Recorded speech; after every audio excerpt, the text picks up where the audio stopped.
President Biden got back to the White House a few minutes ago from his New Year's vacation, tanned and relaxed after a couple of days down at the islands.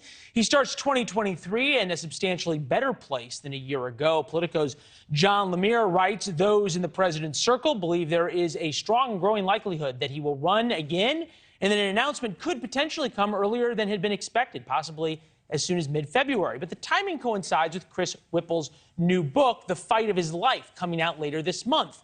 The juiciest stuff is already here. The Hill, the White House aides recall a new book, Biden's Fury Over Border. You could hear the president cursing. Politico, new book, says Biden called Harris a work in progress. A work in progress. Business Insider, President Biden got angry at reminders of Trump in the White House that included a $50,000 golf simulator. People book claims President Biden's distrust of some Secret Service, including ones who reported his dog biting incident. Washington Examiner, Harris gamesmanship torments staff, stems from deep, deep insecurity, citing the book. Chris Hahn's here, good friend of the show, host of the Aggressive Progressive podcast. Chris, it is good to see you as always. Happy New Year. Welcome back. Thank you. Can President Biden sort of overcome these now nipping at the heels that appear to be timed to try and prevent or at least complicate an announcement? Absolutely. If he wants to run for president, he will announce he's running for president, and the field will be cleared of any serious challenges. Doesn't mean somebody out there might jump in, but he will be the nominee if he chooses to run, no doubt.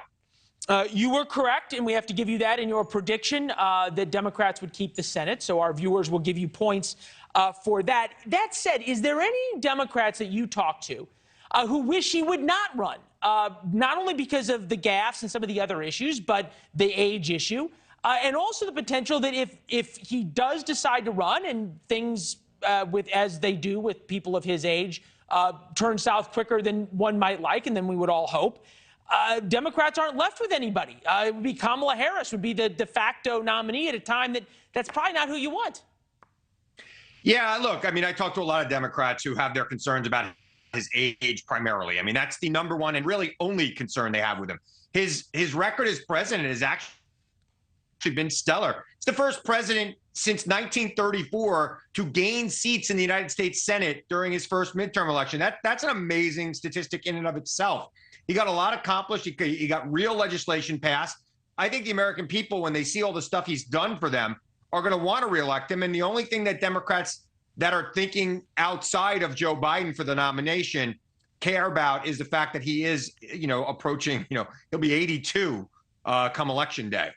Yeah, and look, there's just the fact of the matter remains nobody at 82 has the fastball that they used to have, whatever you think about it. The book was called Fight of His Life. And right. it makes this point of sort of how the president is talking. We're going to have Chris Whipple on later in the month. What do you make of tomorrow, sort of his first act of the new year, is this bipartisan visit to Kentucky, including Mitch McConnell? Is this President Biden trying to set himself up as a deal maker who will get things done? Absolutely. I mean, this is vintage Biden. We've got a divided Congress with the Republicans controlling the House, which we think anyway. And we have, a Senate where the Democrats will control. And Biden's going out there and saying, look, I could work with both sides. I think this is really an olive branch to the moderates in the House of Representatives who are probably getting a little nervous about some of the deals Kevin McCarthy's making to take the speakership tomorrow. Hey, look, I'm here. I'm working with Mitch McConnell. Mitch McConnell's working with me. We all agree that infrastructure is a good thing. What can we work on together? He only needs to take 4 of them away, maybe 3, if the situation in New York gets resolved, which I think it will. Thanks for watching. Go to newsnationnow.com to find NewsNation on your television provider. And don't forget to subscribe. Click the red button to get more of NewsNation's fact-driven, unbiased coverage.